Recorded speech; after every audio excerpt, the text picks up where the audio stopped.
नमस्ते। Welcome to Geetu's divine touch. आज के इस वीडियो में हम डिस्कस करने वाले हैं वास्तुशास्त्र के कुछ सिद्धांत। वास्तुशास्त्र के क्या सिद्धांत हैं उसको हम समझने वाले हैं। तो सबसे पहले जब भवन का निर्माण होता है तो पांच तत्व हमारे शरीर में है।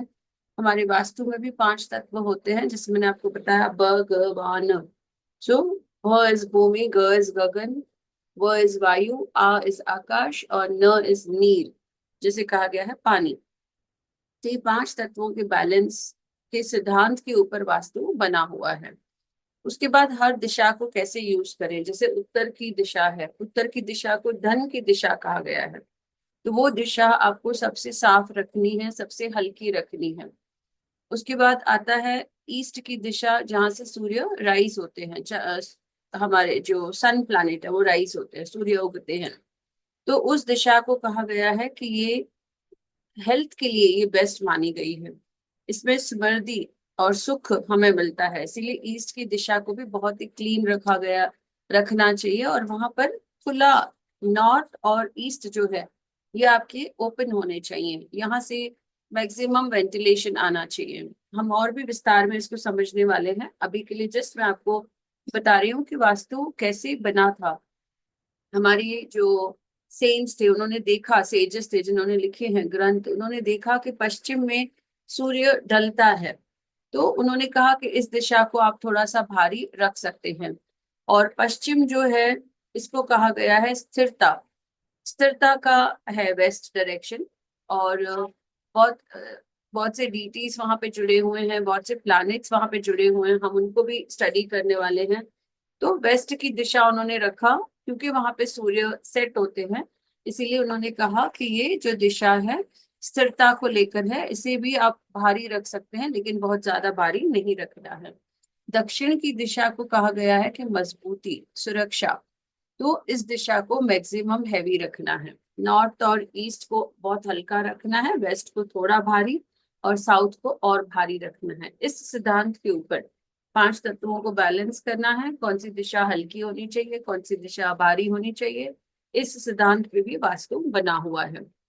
ब्रह्म स्थान जो सबसे सेंटर का पार्ट आता है, हम सीखेंगे कि ब्रह्म स्थान कैसे निकालते हैं, कैसे रेक्टेंगल को कंप्लीट करते हैं और कैसे ब्रह्म स्थान को निकाला जाता है। तो उस ब्रह्म स्थान पे सबसे कम वजन होना चाहिए, सबसे लाइट होना चाहिए। प्रवेश द्वार कहाँ होने चाहिए? प्रवेश द्वार के लिए कहा गया है कि सकारात्मक ऊर्जा या देव ऊर्जाओं में आपका प्रवेश द्वार होना चाहिए। रसोई जो है वो आपके अग्नि दिशा में होनी चाहिए। शयन कक्ष जो है वो आपके नैऋत्य में होना चाहिए। पूजा कक्ष जो है वो आपके इसको कहेंगे ईशान कोण में होना चाहिए। और बाथरूम और शौचालय जो है इसे वायु दिशा में कहा गया है। उसके बाद हमें देखना है वेंटिलेशन। घर पे रोशनी बहुत अच्छी आए, घर पे वेंटिलेशन बहुत अच्छा हो।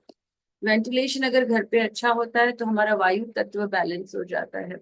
अग्नि प्रॉपर दिशा में है तो अग्नि बैलेंस हो जाती है। पृथ्वी का जो है, पृथ्वी को कहा गया है साउथ वेस्ट दिशा या नैऋत्य दिशा। वहां पर जब आपका शयन कक्ष बन जाता है तो आपकी पृथ्वी एलिमेंट जो है वो बैलेंस हो जाती है। घर पे कहीं पर भी क्लटर नहीं रखना है, जो भी अनवांटेड चीजें हैं उसे निकालते रहना है। जो भी चीजें आपने एक साल से यूज नहीं करी हैं उन्हें निकालना है। उनमें नेगेटिव एनर्जी आ जाती है और आपको अ, तत्वों के हिसाब से आपको चीजें घर में रखनी है। वास्तु दोष जो है उसे आप निवारण करते रहिए, हर साल आपको कुछ ना कुछ ऐड करते रहना है। आप त्योहारों पे चीजें खरीदते हैं और उन्हें कहीं भी रख देते हैं। जैसे किसी ने महाभारत का कोई पिक्चर खरीद दिया, या कोई एलिफेंट, कोई एनिमल का पिक्चर खरीद दिया और इसे रख दिया। या फिर आपने कुछ ऐसे प्लांट्स ला दिए और उन्हें रॉन्ग दिशा में रख दिया, हैवी प्लांट्स ला दिए, उन्हें आपने हैवी रॉन्ग दिशा में रख दिया। तो इससे अच्छा वास्तु के हिसाब से आपको चीजें लानी है और उन्हें प्रॉपर उस दिशा में कलर वाइज भी देखा गया है। कलर्स भी बहुत इंपॉर्टेंट है, हर दिशा का एक कलर है। कलर वाइज भी चीजें लाकर अपने वास्तु को एनहांस करते रहना है। ट्राई करना है कि जितना परसेंटेज ज्यादा है, 80-90% तक हमें वास्तु आज के मॉडर्न जमाने में मिल सकता है। 100% के लिए हमें इंडिपेंडेंट प्लॉट चाहिए जहां पर हम अपने तरीके से वास्तु बनाएंगे, तब जाकर वो 100% वास्तु हमें मिलता है।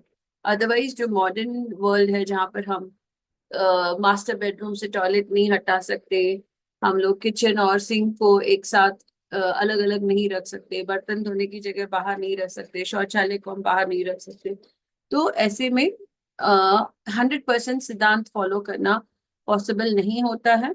और हम एक्सपेक्ट करते हैं कि 80 to 90% हमें वास्तु जो है पॉजिटिविटी मिले। हम आगे के लेक्चर्स में और समझेंगे विस्तार से, इन सभी टॉपिक्स के ऊपर वीडियोस बनने वाले हैं।